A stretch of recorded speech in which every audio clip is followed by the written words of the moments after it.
Que Dios prepare nuestro corazón para su palabra. Abra su Biblia, por favor. Abra su Biblia esta noche en el segundo libro de Samuel, capítulo 5. Y vamos a leer a partir del verso 1 al verso 5, por favor. Segundo libro de Samuel, capítulo 5, verso 1 en adelante. Cuando usted lo tenga, dice amén. Amén. Dice así la palabra del Señor. Vinieron todas las tribus de Israel a David en Hebrón y hablaron diciendo: henos aquí, hueso tuyo y carne tuya somos. Y aún antes de ahora, cuando Saúl reinaba sobre nosotros, eras tú quien sacabas a Israel a la guerra y lo volvías a traer. Además, Jehová te ha dicho: tú apacentarás a mi pueblo Israel y tú serás príncipe sobre Israel. Vinieron pues todos los ancianos de Israel al rey en Hebrón, y el rey David hizo pacto con ellos en Hebrón delante de Jehová, y ungieron a David por rey sobre Israel. Era David de 30 años cuando comenzó a reinar, y reinó 40 años. En Hebrón reinó sobre Judá 7 años y 6 meses, y en Jerusalén reinó 33 años sobre todo Israel y Judá. Amén. Hoy vamos a ver el tema que le hemos titulado el pacto davídico. Ese es el tema que vamos a ver. Y quise comenzar con este pasaje porque este es el comienzo de David en cuanto a reinar sobre los dos reinos que existían en ese momento. El reino de Israel y el reino de Judá. Cuando Saúl murió, ¿se acuerda que vimos el tema de la muerte de Saúl? Cuando Saúl murió, solo la tribu de Judá recibió a David como rey y lo proclamó rey, lo ungieron como rey en Hebrón. Pero el resto de las tribus, 11 tribus, no lo recibieron. Porque hubo un personaje ahí llamado Abner, un general del ejército de Israel, que además era familiar de Saúl, que no estaba de acuerdo con que David reinara. Y entonces él proclamó, Abner, el general, proclamó como rey a Isboset, rey hijo de Saúl. Fíjese. Entonces por eso es que usted ve que en la Biblia dice que David reinó 40 años, 7 años y medio sobre Judá y luego 33 años sobre Israel. 40 años. Pero no reinó sobre los dos de inmediato. Hubo una oposición de Isboset, de Abner, del ejército de Israel contra Judá. La Biblia dice que entre la casa de David y la casa de Saúl hubo guerra durante 7 años y medio, porque no lo aceptaron a David como rey. Ahora, yo creo que si usted ha seguido los temas, vimos que Dios había escogido a David por rey. Amén. Lo ungió Dios, lo ungió Samuel, lo ungió Dios, pero no se dio de inmediato el reinado de David, porque lo iban a formar. Y bueno, y ahí tenemos una enseñanza tremenda, porque aunque Dios haya llamado a alguien, no siempre es de la noche a la mañana que se desarrolla el llamado, sino que vienen pruebas, vienen dificultades, vienen oposiciones, viene formación, pero al final del tiempo, cuando Dios lo tiene decidido, lo que Dios prometió, Dios lo cumple. Dele un fuerte aplauso al Señor si se anima. Hubo gran oposición de Isboset, de Abner, pero el Señor al final cumplió su promesa. Es muy probable que a veces el Señor te haga promesas y tienes que esperar un tiempo. Hay de aquellos que son impacientes, aleluya. Hay de aquellos que no aprenden a esperar y que quieren todas las cosas rápidas. Ya, pero es que Dios me lo prometió. Sí, pero no es el tiempo. David tuvo que esperar mucho tiempo para que se diera paso a paso el plan de Dios. Pero eso quiere decir que aunque Israel había padecido una crisis, hermano, ahora llegó el momento en que los ancianos mismos de Israel buscaron a David para ungirlo como rey de todo, de Judá y el rey de Israel. Y ahí es donde comienza un pacto que hace Dios específicamente con David. Un pacto interesante que yo creo que si usted y yo lo logramos comprender, va a ser importante también en nuestra vida, porque no sé si usted ha logrado ver en la Biblia, pero Dios es un Dios de pactos. Amén. Es un Dios de pactos. Es un Dios que le gusta hacer pactos. Pero un pacto, fíjese que en el texto hebreo la palabra pacto es bien interesante porque es como un acuerdo, una alianza, pero es una alianza que representa un acuerdo entre dos personas o más, o entre Dios y los hombres. Y normalmente el pacto Dios siempre lo cumple. El que no lo cumple somos nosotros.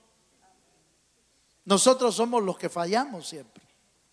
Nosotros somos los que le prometemos a Dios: Señor, hoy sí te voy a buscar. Y puro cuento. Aleluya. Señor, hoy sí voy a leer la Biblia. Y puro cuento. Señor, hoy no voy a dejar de ir a la iglesia. Y de repente estamos cambiando el pacto, las promesas. Porque Dios cuando promete, lo cumple. ¿Cuántos dicen amén, hermano? Entonces fíjese, hermano, que hoy quiero que usted vea conmigo en la Biblia un pacto que Dios hizo con David, en la que Dios le prometió a David que era un pacto eterno, un pacto en el que Dios siempre iba a tener misericordia de su casa, un pacto donde Dios le dijo a David: de tu casa siempre va a haber un rey para Israel, de tu descendencia. Y eso es interesante. Acompáñame por favor al segundo libro de Samuel, capítulo 7, verso 12 en adelante.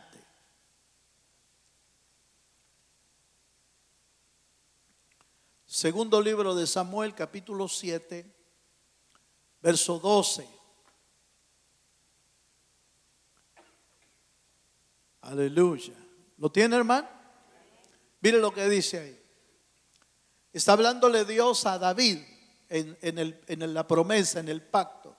Y dice: y cuando tus días sean cumplidos y duermas con tus padres, yo levantaré después de ti a uno de tu linaje, el cual procederá de tus entrañas, y afirmaré su reino. Él edificará casa a mi nombre, y yo afirmaré para siempre el trono de su reino. Yo le seré a él padre, y él me será a mí hijo.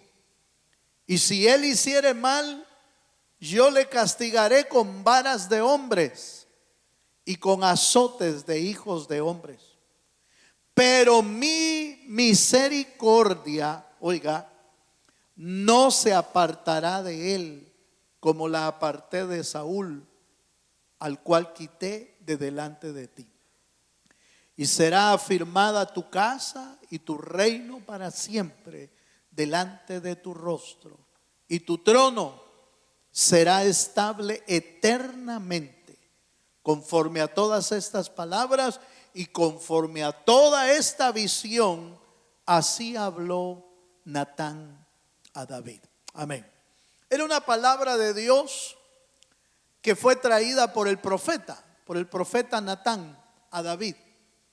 Pero una promesa, hermano, que cambió totalmente la vida de David, la historia inclusive total de David. Porque Dios le prometió que iba a ser un Dios de misericordia para su casa. Y yo creo que, hermano, usted y yo necesitamos que Dios sea un Dios de misericordia para nuestra casa. ¿Cuántos dicen amén? Porque ya lo vemos, usted y yo lo vemos en la Biblia. No de todas las casas Dios tiene misericordia. No de todas las casas. Usted puede verlo, por ejemplo, en la casa de Saúl. La casa de Saúl no tuvo Dios misericordia. Lo quitó, lo apartó. No tuvo Dios misericordia de la casa de Elí, el sacerdote. Lo sacó. ¿Por qué? ¿Por qué razón? Bueno, en los dos casos usted puede investigar. En el caso de Saúl, nunca, hermano, hubo una transformación de vida en él. Nunca hubo una relación íntima con el Dios de los cielos. El orgullo, la rebeldía le salió a flor de piel, y por eso Saúl fue desechado para siempre. Ese Dios no todos lo logran ver, porque la mayoría solo quiere ver al Dios de amor y al Dios de misericordia. Pero no muchos quieren ver al Dios de juicio, al Dios que juzga, al Dios que es severo. Porque Dios no está jugando con nosotros. Dios ha tenido misericordia de nosotros. Y en la cruz del Calvario, Él entregó a su Hijo para que muriera a favor nuestro. Por eso la Biblia dice: hay de los que ven la muerte de Cristo como nada. Hay de aquellos de los que pisotean la sangre de Cristo, conociéndole, y quieren seguir viviendo como se les antoja. Es cierto, Dios es un Dios de misericordia, pero cuando Él dice hasta aquí, es hasta aquí. Cuando Él dice ya no más, es ya no más. Lo hizo con Saúl, lo hizo con la casa de Elí, lo hizo con el mundo en el tiempo de Noé, cuando barrió todo el mundo a través del diluvio. Ese es el Dios de misericordia, sí, pero es el Dios que juzga el pecado, porque el pecado no va a quedar sin juicio. El pecado se juzga y lo juzga Dios. Es el mismo Dios que le pasó la balanza a Sodoma y Gomorra y los hundió en fuego y en sal. Pero, ¿y cómo va a ser eso Dios? Es que Dios es justo. Nos da la oportunidad de cambiar. Y si nosotros no la aceptamos, entonces nos cae el juicio.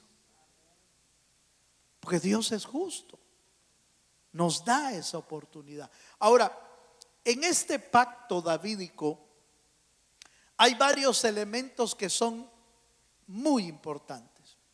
Número uno, que es un linaje, Dios le prometió a David un linaje eterno, un reino y un trono duradero para siempre. Oiga esto, para siempre. De tu descendencia siempre va a haber rey, porque tu reino va a ser para siempre. No es casualidad que del linaje de David venga nuestro Señor Jesucristo. ¿Sabía usted eso, verdad, hermano? Del linaje de David viene el Señor Jesucristo, de ese linaje. ¿Por qué? ¿Por qué viene de ahí? Por el pacto que Dios hizo de David. A David le dijo: sí, va a haber un reino después de ti. Vendrá un hijo de tus entrañas, hablando de Salomón, pero también figurativamente del que habría de venir 1000 años después, llamado el Cristo, y que iba a tomar el reino, y lo va a tomar el reino para siempre. ¿Cuántos dicen amén, hermano? Mire las promesas que Dios hace. Pero hay una promesa aquí que a mí me encantó, y yo espero que usted la pueda disfrutar también, tanto como yo la disfruté. El Señor le prometió en el verso 14, en el segundo libro de Samuel 7:14, dice: yo le seré a él padre, y él me será a mí hijo. Y si él hiciere mal, yo le castigaré con vara de hombres y con azotes de hijos de hombres. Verso 15. Pero mi misericordia no se apartará de él, como la aparté de Saúl, al cual quité de delante de ti. Mire esta parte del pacto. La parte fuerte, eterna, la parte donde el reino iba a ser sin fin, para siempre.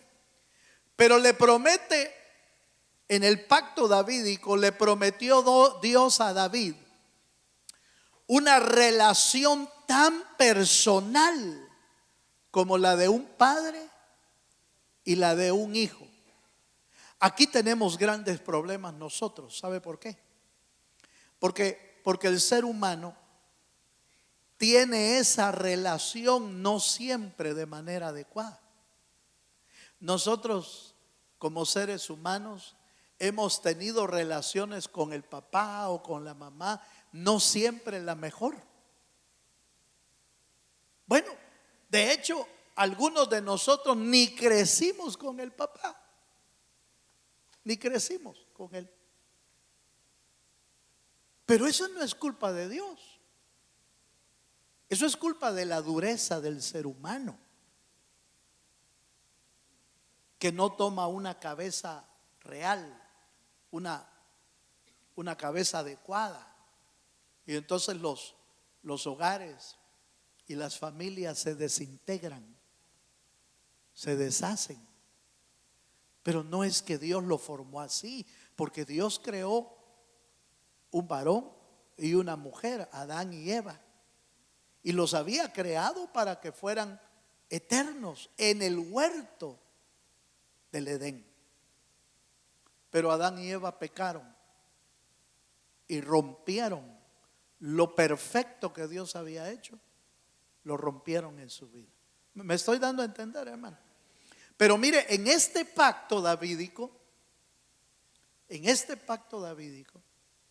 a pesar de la imperfección humana, Dios le promete a David: David, yo voy a tener una relación contigo y con tu descendencia como la de un padre y como la de un hijo. Pero no está hablando de un padre o un hijo humano, está hablando del Padre celestial, del Padre eterno, del Padre que no falla, del Padre que nunca falla. Los que fallan son los hijos, porque esos sí son los humanos. Pero le promete Dios de una sola vez, le promete: pero si tus hijos se salen del camino, yo los voy a azotar a ellos. Aleluya. Eso es lo que dice en el versículo 14. Y si él hiciere mal, yo lo castigaré con vara de hombre y con azote de hijo de hombre. Entonces mire hermano, no se turbe su corazón cuando usted y yo hacemos lo malo. No se turbe su corazón en caso Dios lo tenga que disciplinar. Porque la disciplina de Dios es parte de su misericordia. Es parte de su misericordia. Porque no quiere que nosotros perezcamos o que nos desviemos y terminemos en otro camino, sino que prefiere Dios castigarnos como buen padre. Castigarnos, disciplinarnos y no apartar la misericordia de nosotros. Pero mire este pacto. La hace con David y con todos sus hijos. La hace con su descendencia. Ay, hermanos, si nosotros lográramos un pacto con Dios de ese tipo. Ahora usted me dirá: hermano, ¿y entonces qué hacemos? Bueno, la Biblia dice que Dios bendice nuestras generaciones hasta 1000 generaciones. ¿Cierto o no cierto, hermano? Así dice la Biblia. ¿Sabe cuál es el problema que nosotros tenemos? Que nosotros damos por hecho eso y queremos seguir viviendo mal. Pero Dios va a cumplir su pacto. Sí, Él cumple su pacto. Él cumple su pacto con los que Él les ha hecho esa promesa. Aleluya. Eso es delicado. Una relación de padre a hijo. Dios quiere que usted y yo tengamos una relación cercana a Él. Por eso la Biblia dice: acercaos a mí y yo me acercaré a vosotros. ¿Cuántos dicen amén? ¿Cuántos queremos estar cerca de Dios, hermano? ¿Puede levantar su mano si usted quiere estar cerca de Dios? Pero va a tener que buscarlo conforme Él quiere que lo busque, no como usted quiere. No como a nosotros se nos viene a la mente. Yo lo voy a buscar cuando yo quiera. No, es que no es así. No es así. Esto es de toda la vida. Porque los pactos no se rompen por temporadas. Los pactos no son, hermano, no son como las fiestas de los pueblos que son cada año, ¿verdad? Y allá andan de nuevo reventando cohetes y haciendo fiestas y todo. Sí, pero una vez al año. Con Dios no es de temporada. Dios es de toda la vida. Los pactos que Dios hace son para toda la vida. Entonces David encontró una verdad interesante en esa promesa, en ese pacto. El Señor también hablaba del cumplimiento mesiánico de cuando Cristo venga. Acompáñenme a Zacarías capítulo 14, verso 4. Miren lo que dice aquí. Zacarías 14, 4 está hablando del tiempo futuro, del tiempo mesiánico, y habla del Cristo que ha de venir. Y dice: sus pies se posarán aquel día en el monte de los olivos, que está frente a Jerusalén, al oriente, y el monte de los olivos se hendirá por el medio, de oriente a occidente, formando un enorme valle, y una mitad del monte se apartará hacia el norte y la otra mitad hacia el sur. Se va a partir el monte cuando el Señor ponga sus pies sobre el monte de los olivos. Se va a partir y se va a hacer un gran valle ahí. Una parte va a agarrar hacia el norte y el otro lado hacia el sur. Y se va a hacer un gran valle cuando el Señor Jesucristo venga. Pero este es el cumplimiento, oiga, este es el cumplimiento de la promesa que Dios le hizo a David. Es parte de la promesa. Es la promesa mesiánica de que Cristo iba a reinar por siempre, por la eternidad. Dios cumple sus promesas, aunque los hombres seamos gente que falla. Por eso la Biblia dice, hermano, que Dios sigue siendo fiel, aunque nosotros seamos infieles. ¿Cuántos saben eso, hermano? Aunque nosotros seamos infieles, Dios sigue siendo fiel. Qué maravilla de Dios, hermano. Qué maravilla de Dios y qué paciencia de Dios con nosotros. Solo Dios puede hacer semejante cosa. Nuestra esperanza no está en el sistema humano. Nuestra esperanza está en las promesas que Dios ha dado. Por eso permanecimos vivos hasta el día de hoy. Porque si no fuera por sus promesas y por su misericordia, mire, hermano, el diablo nos hubiera comido ya vivos, hermano. Con tanto pecado que hemos hecho en la vida, el diablo ya nos hubiera comido vivos. ¿Cuántas veces le hemos fallado a Dios, hermano? Y esto ya estando dentro del evangelio, le hemos fallado. Y sin embargo, por la misericordia de Dios, no hemos sido consumidos. Y todavía nos ponemos así como, se sacó Dios la lotería conmigo. Ay, Dios, usted. Pero ni al lotín llegamos. Si sabe que es el lotín, ¿verdad? No sabe que es el lotín. En El Salvador había una lotería de raspado así. Y no ganaba uno nada, hermano. Ni para el billetito. No salía nada. Nosotros ni a la lotería del lotín llegamos, hermano. Si estamos vivos, es por la pura misericordia de Dios. Es porque Dios ha sido bueno. Es porque, como cantábamos hoy, su fidelidad nos persigue. Por la bondad de Dios es que estamos vivos todavía. Ay, mire pues, mire qué más. Segundo libro de Samuel 7, verso 4 al 6. Dentro de esa promesa, se iba a levantar uno de la descendencia de David que iba a construir el templo de Salomón. Dice el verso 4, 7:4. Aconteció, vamos a ver, verso 4.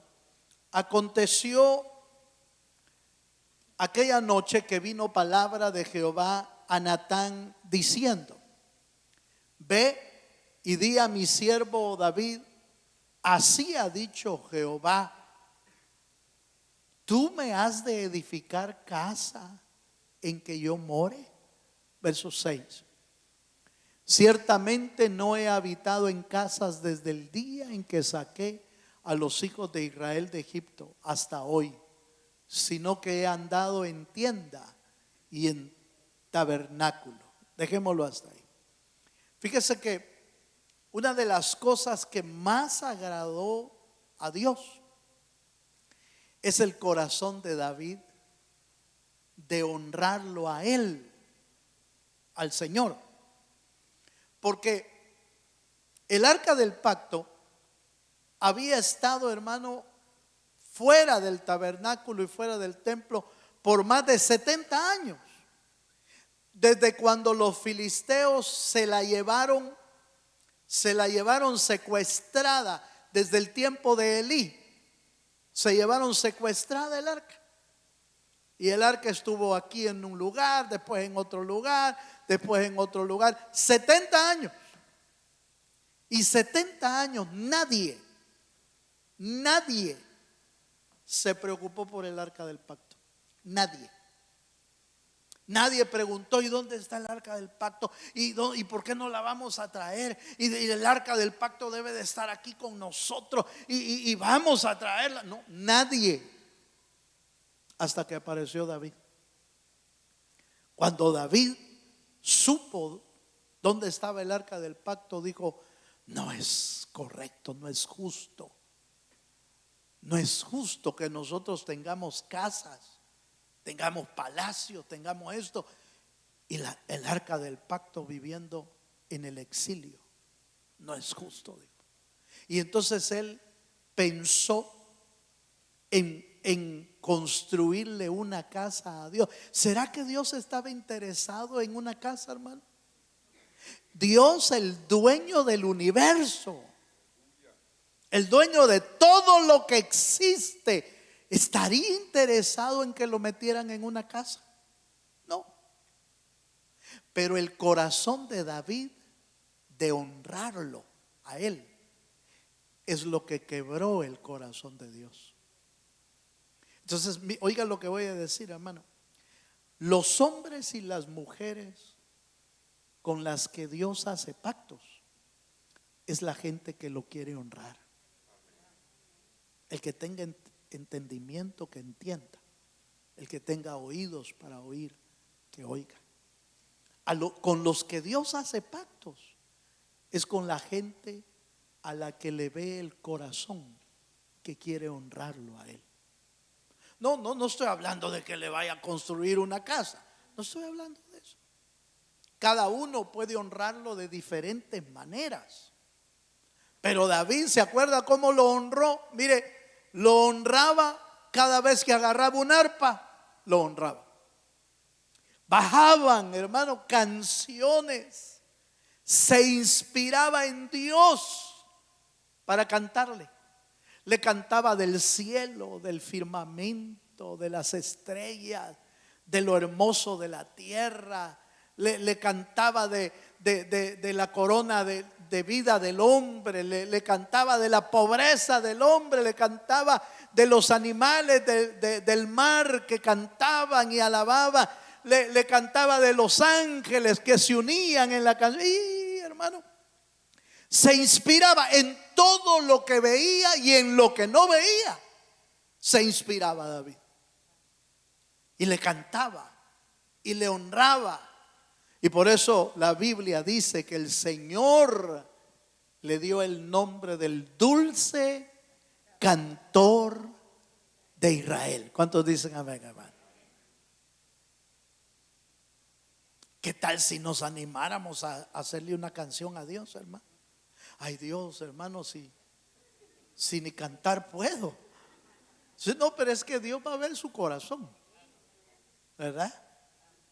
¿Qué tal, hermano, si del corazón brotara ánimos y deseos de honrarlo a Él de una manera que nadie lo ha honrado? Porque eso es lo que hacía David. ¿Dónde había tenido Dios una casa como la que él diseñó en su mente y en su corazón? ¿Dónde? Por supuesto se lo tuvo que inspirar Dios también, pero hermano, David diseñó todo un plano y todo lo que iba a llevar el templo de Salomón, lo diseñó él. No lo dejaron construirlo a él. Usted sabe por qué, ¿verdad? No puede ser tú, David, porque en tus manos hay sangre derramada. Y no se refería a los de los filisteos. No se refería al montón de feos que había matado. No se refería a esos. Se refería a la sangre de Urías, el heteo, que había sido un inocente y en el cual David había pecado. Pecó feo. Pero sin embargo le dijeron: David, tú no me vas a construir el templo, pero tu hijo lo va a hacer, tu descendencia. Qué lindo fuera, hermano, que las cosas que nosotros no alcancemos, nuestros hijos lo puedan alcanzar. ¿No le parece? ¿No es ese un sentimiento que siempre hay en los padres? Si ese es un sentimiento que tiene cualquier padre, hermano. Cualquier padre, cualquier madre quisiera que los hijos lleguen más allá de lo que nosotros llegamos. Ese es un sentido normal que Dios pone en el corazón. Pero cuando hablamos en cuanto a Dios, la cosa es mucho más elevada todavía. Si el Señor le permitió a usted ser un creyente, ser obediente, servirle al Señor, tener algún don de Dios, desarrollarlo para el Señor, agradándole a Él, pues que Dios le dé a nuestros hijos la doble porción del Espíritu que Dios puso sobre nosotros. Pero eso solo se da con los hombres y mujeres que quieren agradar a Dios, porque a ellos es con los que ellos es que Dios hace pactos, cuando ve la disposición de su corazón. ¿Se acuerda usted que David no le permitieron construir el templo? Algo así como a Moisés, ¿se acuerda usted? A Moisés no lo dejaron entrar a la tierra prometida. De lejos vio del monte Nebo. Yo estuve ahí en el monte Nebo y viera qué lejos se ve, hermano. De veras, yo puedo testificar, hermano, allá a lo lejos se mira Jerusalén. Y allá le dice el guía a uno: mire allá se ve el río Jordán. Y uno, sí, apenitas, hermano, apenitas se ve. Ahora entendí muy bien que Moisés vio de lejos la promesa por causa del pecado, ¿se acuerda? Que golpeó la roca y entonces no lo dejaron entrar. Pero no quiere decir que no entró al cielo, porque allá está en el cielo. Dio testimonio el Señor Jesús cuando apareció en el monte de la ¿cómo se llama? De la transfiguración. Muchas gracias. En el monte de la transfiguración, ahí apareció Moisés y apareció Elías, pero lo vio de lejos. David vio de lejos el plano, la construcción, la vio de lejos, pero no lo construyó él. Entonces hay promesas, oiga, hay promesas que a veces no se cumplen contigo, se cumplen con tus hijos. ¿Oyó eso? A veces no se cumplen contigo, se cumplen con tus hijos, con tu descendencia. Si logras hacer pacto con Dios, si Dios hace pacto contigo, Dios puede hacer cosas maravillosas. Amén, hermano. Vaya, mire qué más. Segundo libro de Samuel 7, el verso 11. Verso 11 dice: desde el día en que puse jueces sobre mi pueblo Israel, y a ti daré descanso de todos tus enemigos, asimismo Jehová te hace saber que Él te hará casa. Y cuando tus días sean cumplidos y duermas con tus padres, yo levantaré después de ti a uno de tu linaje, el cual procederá de tus entrañas, y afirmaré su reino. Él edificará casa a mi nombre, y yo afirmaré para siempre el trono de su reino. ¿Cuántos dicen amén? Entonces, este es el pasaje que le decía que tiene que ver con Salomón, y en figura tiene que ver con el Cristo que va a reinar para siempre. Pero me encantó el versículo 11 que dice: y te daré descanso de todos tus enemigos. Fíjese que dentro de la promesa es que Dios quiere darnos reposo, hermano, quiere darnos descanso. Porque la vida cristiana no es así tan como quieta, ¿va? Como tan de descanso. No, en realidad no. La vida cristiana es de batallas, es de luchas. Ya lo vimos, hermano, que nuestra lucha no es contra carne ni sangre, sino contra principados y potestades. Por eso la Biblia compara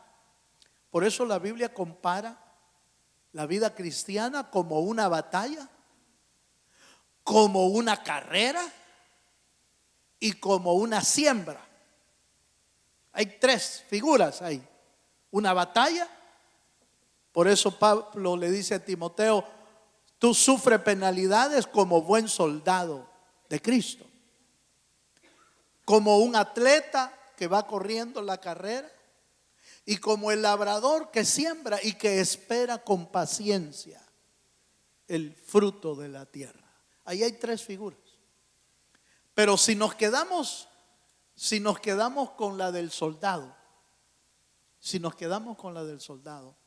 hermano, la vida del soldado es agitada. Peor si vive en una región que está en guerra, ¿verdad? Hay tiempos en los que los soldados pasan tranquilos porque el país está en tranquilidad. Pero nosotros no somos de eso. Nosotros tenemos batallas todos los días, hermano. Nosotros tenemos batallas y luchas todos los días de nuestra vida. Porque nuestro adversario, el diablo, dice la Biblia, anda buscando a quien devorar. Entonces el creyente está, hermano, está expuesto a la batalla todos los días, pero en la promesa del Señor es que Él va a traernos descanso de todos nuestros enemigos. Yo no sé si usted quiere vivir en descanso, hermano. ¿Cuántos queremos vivir en descanso? En paz. No que nos despidan en paz. Sí, sí. Sino en paz. En paz de todos nuestros adversarios, de todos nuestros enemigos, de todos los que se levantan contra Dios y todos los que se levantan contra el pueblo del Señor también. Porque el diablo no solo se levanta contra líderes, no, se levanta contra todo cristiano, contra todo aquel que quiere hacer lo bueno y que quiere buscar a Dios con todo su corazón. Se va a levantar. Por eso es que usted oye aquellas frases: hermano, hoy que estoy buscando más a Dios es cuando más problemas tengo. Es que estamos en batallas. Es que hoy que estoy sirviendo más al Señor, estoy teniendo más problemas. Es que estamos en batallas. La vida del cristiano es como la vida del soldado. Así lo dice Pablo a Timoteo. Sufre penalidades como buen soldado de Jesucristo. ¿Cuántos dicen amén, hermano? Sigamos un poquito más. Hechos capítulo 13, versos 22 y 23. Hechos 13, 22 al 23.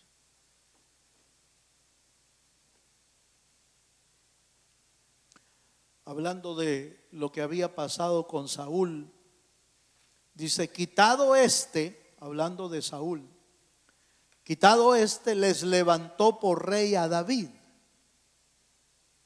de quien dio también testimonio diciendo: he hallado a David, hijo de Isaí, varón conforme a mi corazón, quien hará todo lo que yo quiero. De la descendencia de y conforme a la promesa, Dios levantó a Jesús por Salvador a Israel. ¿Cuántos dicen amén? Nota usted, por favor, en los dos versos cómo David es conocido como un hombre conforme el corazón de Dios. y cómo de su descendencia, dice, de la descendencia de David, conforme la promesa, Dios levantó a Jesús por Salvador. En Cristo se cumple perfectamente el pacto que Dios hizo con David. En Cristo se cumple a perfección.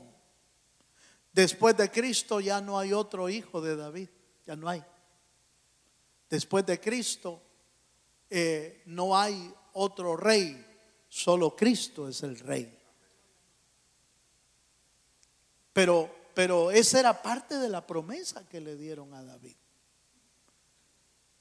Le hablaron de un reino eterno y le hablaron de una descendencia bendecida. Fíjense. Ahora, déjeme hacerlo en pequeño y con eso termino. Déjeme resumirlo. No es la misma promesa que han hecho con nosotros. Nos han prometido un reino eterno. Y dice, hermano, pero David es el rey, Jesús es el rey. Sí, pero Apocalipsis 1:6 dice que somos reyes y sacerdotes para Dios. Porque cuando Cristo reine sobre toda la tierra, también nosotros vamos a reinar con Él. Fíjese. Entonces nos dio un reino eterno y nos ha prometido una descendencia que también será bendecida, como lo hizo con David. Ahora, ¿qué nos toca a nosotros hacer? Lo mismo que David. ¿Qué es lo que David hizo? Se convirtió en un hombre conforme el corazón de Dios. Era el dulce cantor de Israel, era un adorador de Dios. Era un hombre, hermano, era un hombre que buscaba agradar a Dios en todo, que fallaba como todos nosotros, pero que hasta el último día buscó agradar a Dios con todo su corazón. Agradó a Dios allá en el desierto cantándole. Agradó a Dios cuando llevaba el arca del pacto. Agradó alabando y adorando a Dios como nadie adoró a Dios. Saltaba, hermano, y todos se quedaban como asustados, pero a Dios le agradó. Se iba a la batalla David y arrasaba con los filisteos, los amorreos, arrasaba con ellos. Y era obediente a la voz del Señor, no igual que Saúl. Saúl le decían, haz esto, y hacía lo otro. A Saúl le decían, vas a hacer esto y esto, y Saúl aparecía haciendo otra cosa. Como que se parece a veces, aleluya, a uno por ahí. Le dice Dios hacer una cosa y uno hace otra cosa. Totalmente diferente. Pero David venía con victorias, pero porque seguía las órdenes del Señor. No se inventó, hermano, nació en el corazón de David construirle templo a Dios. Y como Dios no tenía templo en ese momento, ¿sabe qué hizo, hermano? Se lo llevó para su casa. Y en el patio de su casa le hizo una tienda donde él pudiera adorar en esa tienda. Es que Dios no necesita cosas lujosas donde se pueda adorar. A Dios le agradó la tienda como el templo que le hicieron, porque nació en el corazón de David. Pero Dios no está interesado en el oro, en la plata, no, en un corazón donde se le quiere adorar, ahí quiere estar Dios. David agradó a Dios. Entonces, note por favor, sígame la idea. ¿Por qué hicieron un pacto con David tan eterno y tan grande como el que estamos leyendo? No fue porque a Dios se le ocurrió nada más, sino porque era el premio de la entrega de David hacia él. Entonces, los que alcanzan pactos necesitamos tomar la misma actitud de David. Nuestro interés primordial debe de ser agradar a Dios con todo nuestro corazón. Amén. ¿Quiere ponerse de pie? Vamos a concluir pidiéndole al Señor esta noche que nos permita entender lo que David logró.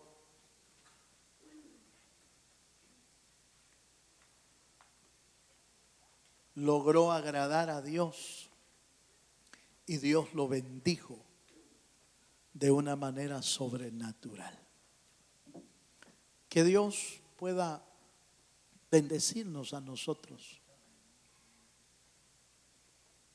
Por eso cuando Juan habla de la prosperidad, dice: amado, yo deseo que seas prosperado, así como prospera tu alma. Si nuestra vida crece en Dios, seguro que la prosperidad de Dios va a venir. Cierre sus ojos un momento. Cierre sus ojos. Y aquellos que le quieran decir al Señor: Señor, yo quiero aprender a honrarte como David te honraba. ¿David falló? Sí. ¿David pecó? Sí. Pero nunca se apartó la misericordia de Dios de él, porque había tocado el corazón de Dios. Aleluya. Si usted y yo queremos ser bendecidos y nuestra casa, nuestra descendencia, nuestra familia sea bendecida, hoy es una buena noche para examinar cuánto quieres agradar a Dios.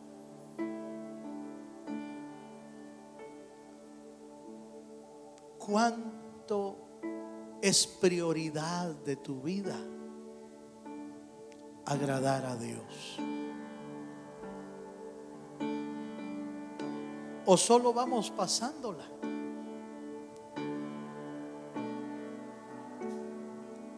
Examinemos esta noche nuestro corazón y pidámosle que nos dé el Señor el deseo y el anhelo de agradar a Dios con todo el corazón. Oh, en el nombre de Jesús. Si quieres levantar tus manos al cielo, dile: Señor, yo quiero agradarte. Si quieres agradar a Dios, vas a tener que dejar atrás lo que tú sabes que a Dios no le agrada, lo que tú sabes que la Biblia no lo aprueba, la palabra no lo aprueba. Vamos a tener que dejar atrás el pecado, la vana manera de vivir. Vamos a tener que dejarla atrás y buscar al Dios que nos ha prometido vida eterna, que nos ha prometido la eternidad.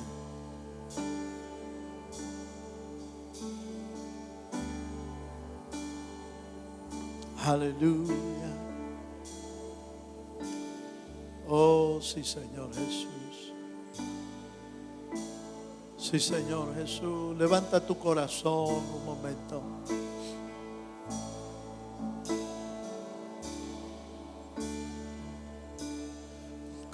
Te bendecimos.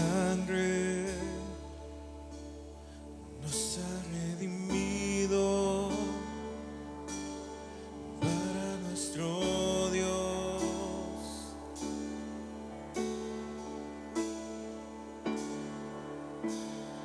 De todo linaje, pueblo y lengua y nación.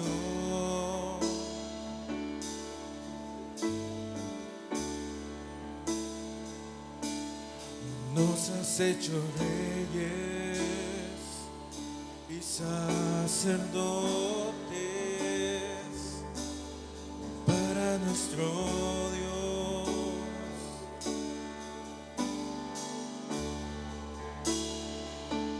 Y reinaremos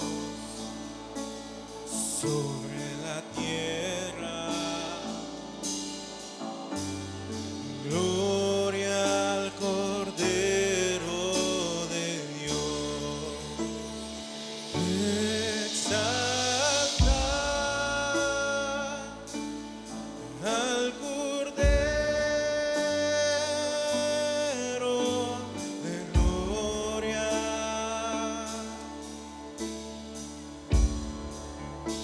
Aleluya.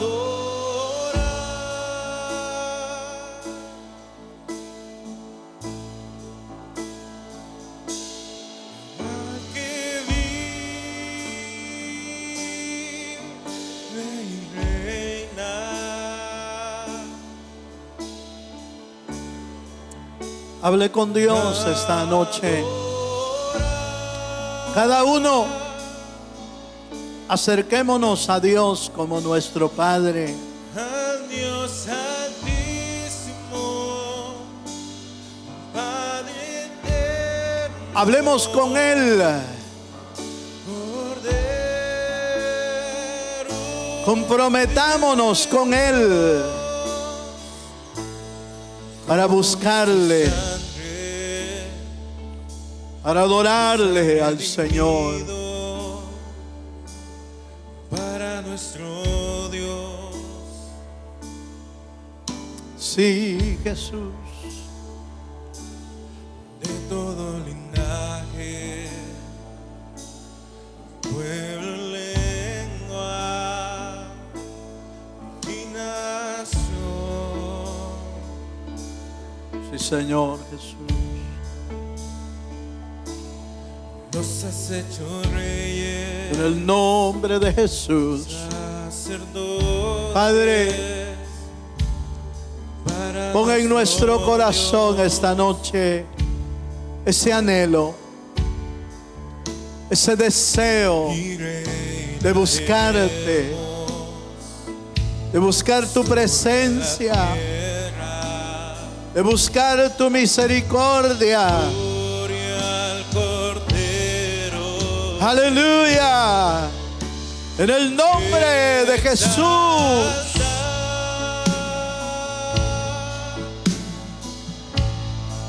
Señor, ministra nuestra vida. Ministra nuestro corazón. Mira los que te buscan con corazón dispuesto. Mira los que te buscan con un corazón abierto y puedan encontrarse esta noche contigo, Señor.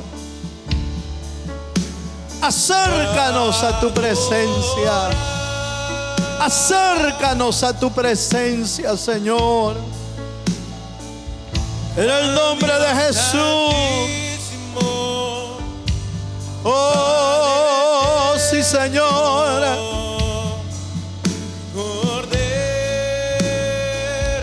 Sí, mi Dios. y usted vino a buscar a Dios, hoy es el momento para buscarlo. Hoy es el momento para acercarse. Hoy es el momento para tocar el corazón de Dios. Como David agradaba a Dios, así nuestro corazón debe de buscarle. Aleluya. En tu nombre, Señor. En tu nombre oramos. En tu nombre, Señor. Dios altísimo. Buscamos tu rostro, Señor. En el nombre de Jesús. Oh Cordero de Dios, exaltamos hoy tu nombre. Exaltamos tu nombre, Señor. Oh, levantamos en alto el nombre de Cristo. Levantamos en alto tu nombre, Señor. Porque tú vives, tú reinas y eres digno de alabanza y de adoración, Señor. En el nombre de Jesús. En el nombre de Jesús. Oh Padre eterno.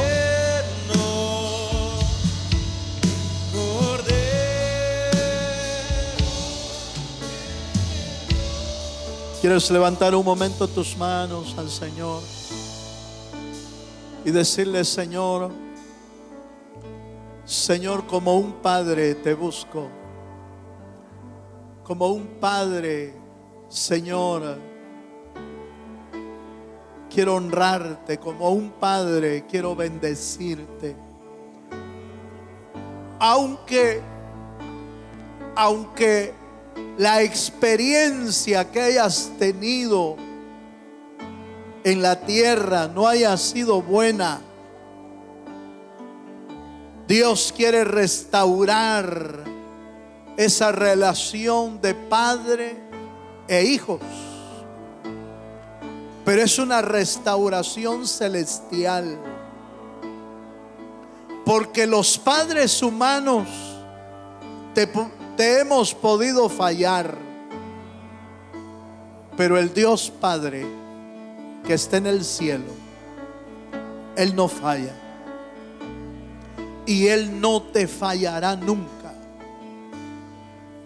Padre, oramos esta noche para que tú vuelvas cada una de nuestras relaciones contigo, Señor, vuelvas a una relación más cercana, más profunda, más íntima entre el Dios Padre y nuestra vida, Señor. Señor, restaura esa relación, restaura ese acercamiento, restaura, Señor, esa vida, restáurala, Padre, en el nombre de Jesús. Sé tu Padre de aquellos, Señor, que aunque no hayamos nacido, crecido con nuestros padres, Señor, tú restauras esa relación de vida, esa relación que salva y esa relación que nos vuelve uno con el Dios Padre. Señor, en tu nombre oramos. En tu nombre oramos esta noche, Señor. En el nombre de Jesús. Gracias, Señor. A ti damos la honra y a ti damos la gloria por los siglos de los siglos. Amén y amén.